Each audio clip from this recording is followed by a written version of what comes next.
beliau itu seorang asisten manajer marketing di UB, sekaligus seorang presenter, MC, dan voice over loh. Wow, cantik sekali ya, aku jadi insecure. Tanpa lama-lama lagi, ini dia, kita panggilkan Ibu Zelita Kurnia Putri, Sarjana Komunikasi dan Magister Komunikasi.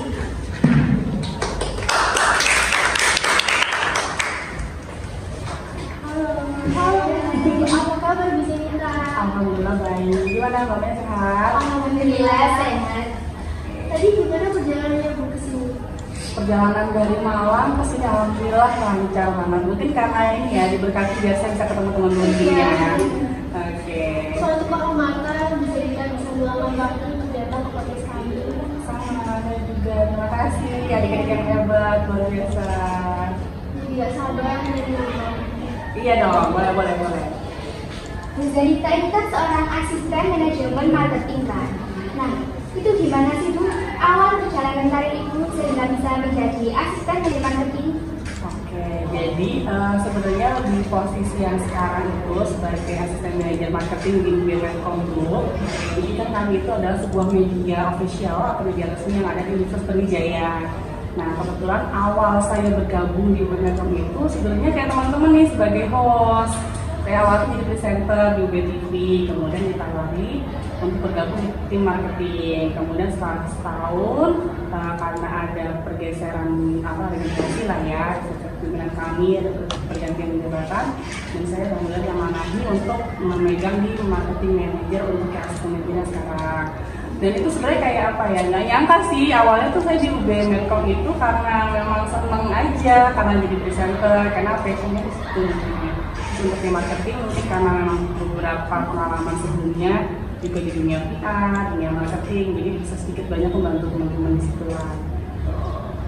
Kan Bu Zelita ini S1, S2 komunikasi ya? Nah, Bu Zelita udah dari SMA emang kayak mau pilih jurusan itu atau keinginan sendiri atau keinginan orang tua mungkin? begitu ya. Jadi sebenarnya kalau cerita flashbacknya, dulu tuh awal aku masuk ke sekolah SMA, milih SMA aja tuh awalnya masih ditentukan sama orang tua.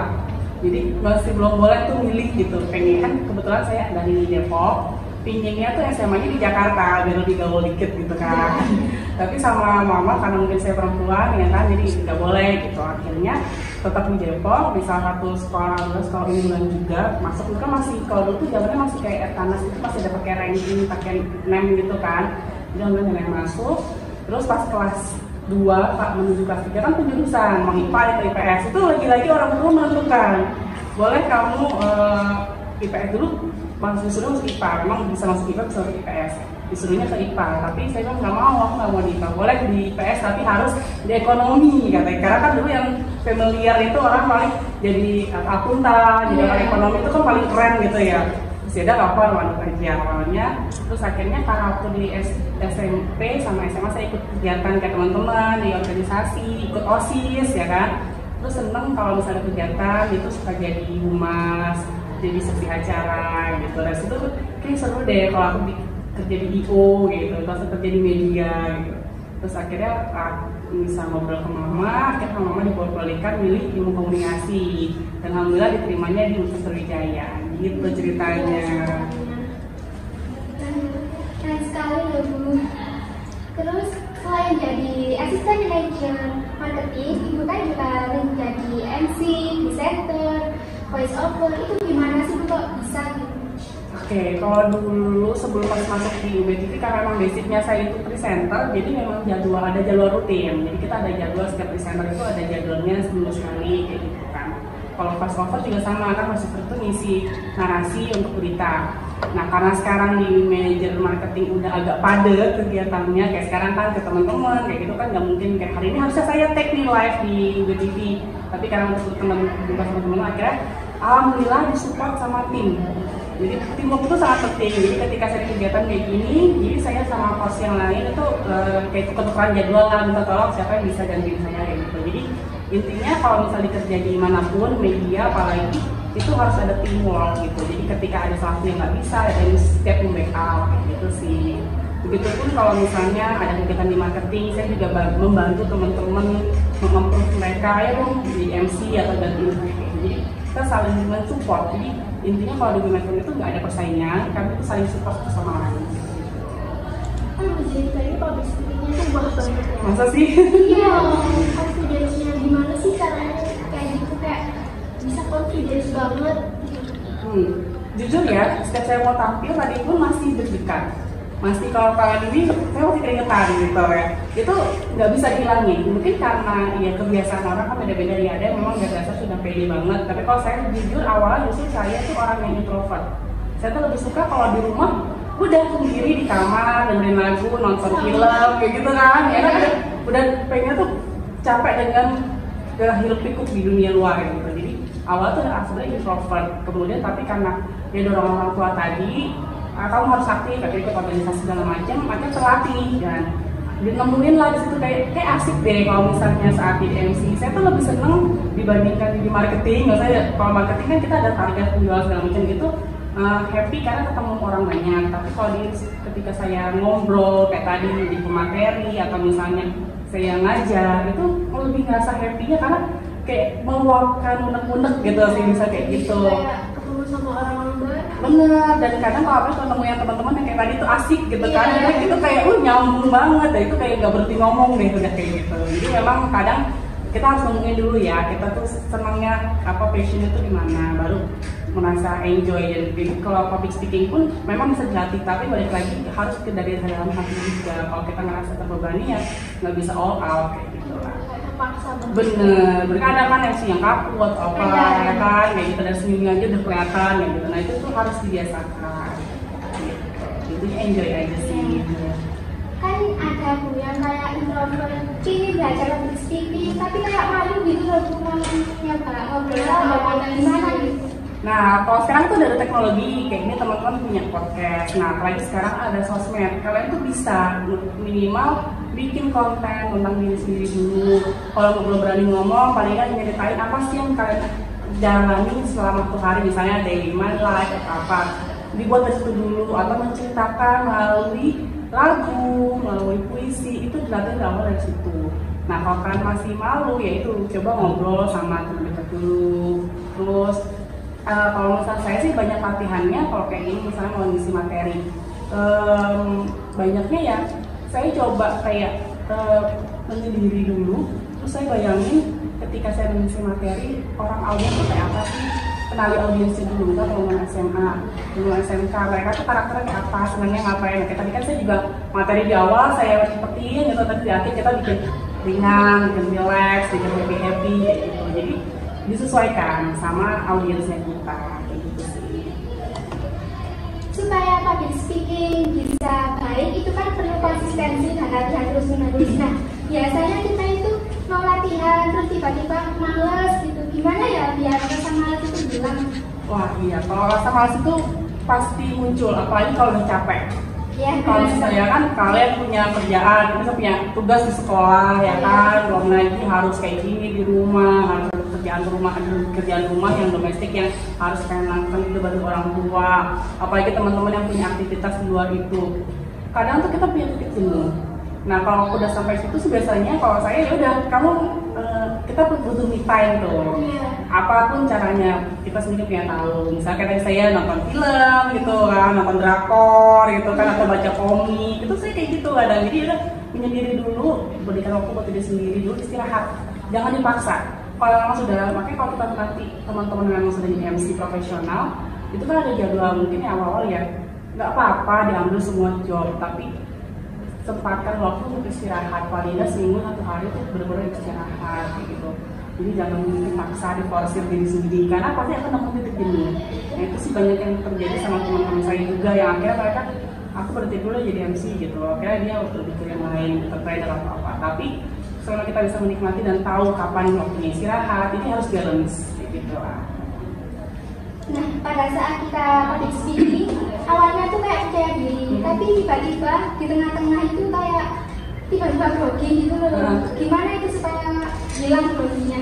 Nah itu sering banget terjadi kalau kita nge-MC, apalagi kalau nge-MC itu masih santai karena kita kan ada rundown, ada panitia yang lain. Tapi kalau kayak tadi ngisi materi atau ngajar itu paling gak enak itu ketika kita mendapat respon positif dari audiens. Nah itu mikir banget gimana caranya nih biar orang tuh tertarik dengerin kita, dan kita jadi center of point-nya lagi, kita jadi center of attraction-nya mereka. Jadi orang public speaking itu yang paling penting adalah dia harus berpikir kritis cepat ketika terjadi sesuatu. Apa yang harus dilakukan? MC pun gitu, misalnya ada rundown yang nggak sesuai atau misalnya narasumber nggak datang, itu harus cepat berpikir cepat gimana caranya, waktu molor apa gimana caranya.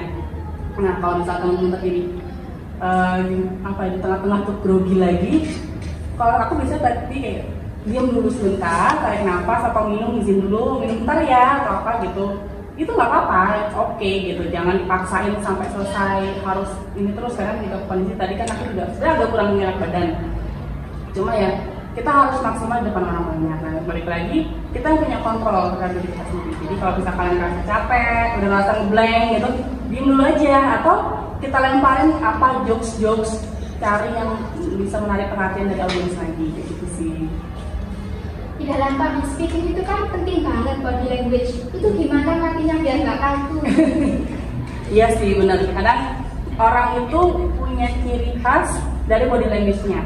Mungkin kalau teman-teman melihat MC atau presenter di TV kan kayaknya stereotype banget sama semua ya kan, gayanya sama apa.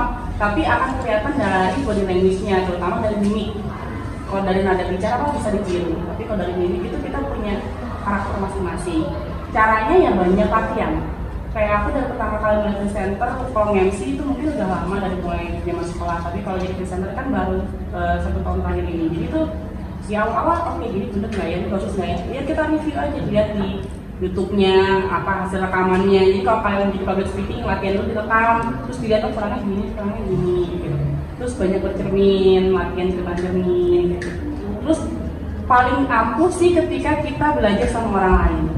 Ngajakin temen, bentar dong, dari aku nge-MC, bener nggak? Kasih masukan, nah itu nggak apa-apa teman-teman. Jadi jangan menutup diri, jangan malu untuk dikritik, intinya gitu. Karena kritik itu membangun ya. Bener banget. Tapi memang sakit hati, tapi kalau misalnya kita nggak menerima kritikan orang lain, kita nggak akan berkembang lebih baik, gitu sih. Tapi kan kadang kalau pas kita show gitu kan, tiba-tiba ada orang yang salah, langsung deh pikiran kemana-mana, langsung blank semuanya kayak dilatih gimana. Nah itu, jadi tenangin diri dulu, intinya kontrol dulu. Jadi kalau orang udah salah baca, kan itu udah grogi banget tuh. Ya berhenti dulu, mohon maaf, saya ulangi, diperbaiki lagi apa yang benar. Kalau memang ada kesempatan kan buat break dulu, sebentar break dulu, tarik nafas atau menenangkan diri, entah berdoa atau apa. Atau minum, paling aku sih minum kalau aku, karena kan menenangkan metabolisme tubuh juga, karena kita deg-degan tuh, kalau udah salah kan deg-degannya ya kan. Nah itu juga minum dulu sebentar. Apalagi kalau berdua partneran itu lebih enak lagi. Bentar ya aku salah, aku grogi, aku dulu. Jadi harus saling tektokan. Iya. Nah tadi kan Bu Zenita bilang kita harus bisa menemukan apa passion di dalam diri kita. Nah di generasi kita sekarang ini kayak bingung gitu loh, passion kita apa, kayak masih labil. Itu gimana biar kita bisa Gen Z apa kayak gitu. Ya benar. Kalau dulu sebenarnya sama aja setiap generasi. Zaman dulu juga ketika seumuran kalian, namanya anak muda, anak remaja itu kan usia memang hormonnya juga lagi masih belum stabil gitu kan, lagi fluktuatif, emosinya juga. Kalau aku coba aja semuanya.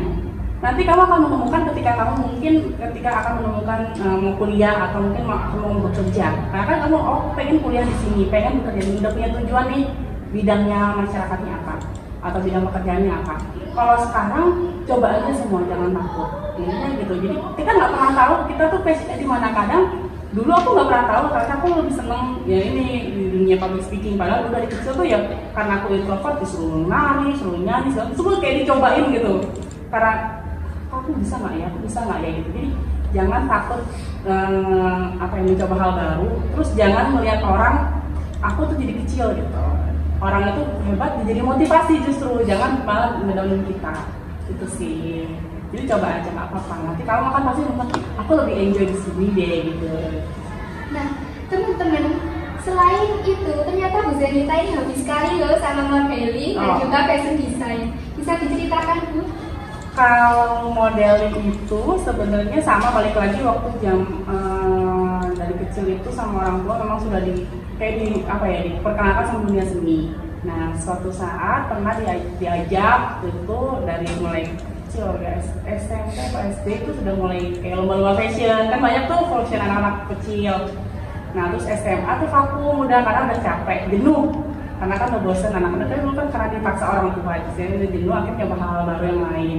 Nah, saat kuliah itu pun akhirnya berkecimpung lagi di dunia fashion atau modeling itu karena waktu mau ada satu ajang kompetisi di Kota Malang, itu duta wisatanya. Nah, itu sama teman-teman tuh udah ikut aja nyoba-nyoba, itu pun juga didaftarin sama teman-teman. Itu hari terakhir didaftarin karena kan aku orang Malang, dicariin domisili, surat domisili segala macam, dibantu sama temen. Jadi bukan karena aku emang kayaknya kalau pada aku senang mencoba hal baru gitu ya udah, tapi dibantuin, support banget.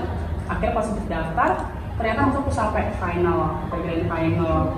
Mulai dari situ lah, mulai lagi tuh ikut lomba fashion, nggak lomba aja, bahkan kita tampil jadi kayak acara-acara di Kota Malang lah ya. Jadi kita tampil sebagai bintang tamu untuk mengisi sebagai fashion show-nya.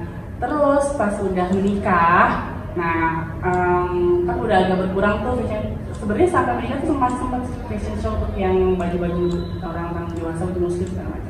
Kemudian pas sudah menikah, banyak temen-temen anak-anaknya tuh yang ajarin dong mbak, gitu. Akhirnya ya udah aku menemukan itu enak ya, kalau seneng ya ngajar anak kecil, sampai akhirnya turun ngedesainin sendiri bajunya, jahitin sendiri, bikin. Jadi semua modelku, aku dulu punya agensi model, sampai sekarang masih ada tapi memang nggak aktif. Sedangkan kalau misalnya mereka ada lomba atau apa baru aku bantuin ngajar.